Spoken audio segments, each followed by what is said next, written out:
My husband is the third generation of the candy makers. His grandfather and grandmother ran it as a full-time business, and they ran it with their 7 children. My husband's parents were the last couple to have it in 1972.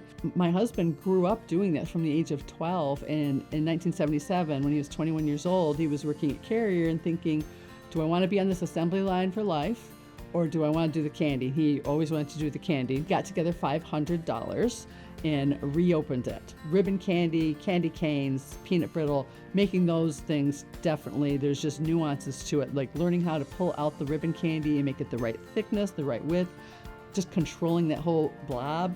It's difficult, and he had the knack for it. I left the restaurant business in 1990, shortly after the birth of our first child. Candy makes people happy. So people come in here and they're already happy, and we just make them happier. We haven't changed his grandfather's recipes, like for brittle, ribbon candy, like brittle. So you could maybe use a filler or use less nuts, or what can you get away with? Nope, that's Grandpa's recipe, leave it alone. But we kind of were unsure if we wanted our children to do it because it was a very difficult struggle at Heman Street. But social media changed that, so we changed our tune with our children and said, okay, you can work here after all.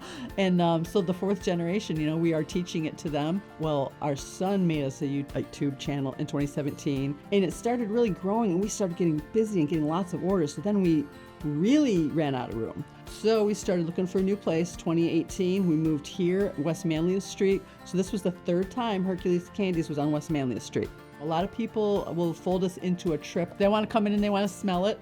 They want to see it. Yes, they definitely want to look through the window. A lot of times they want to meet us. My son even did a collaboration video with a candy company in Brussels, in the Netherlands. Yeah, so we actually post like a pretty big variety of things. Like we actually have an ASMR YouTube channel where there's no talking. It's just like the sounds of the candy. I've always wanted the viewers just feel like they're hanging out with us, and then they can learn about candy making. Well, I just think the area itself, you can accomplish so much. People are very supportive, and it's, you got the small town feel. And there's some nice restaurants out there, but there's just so many things just in the radius.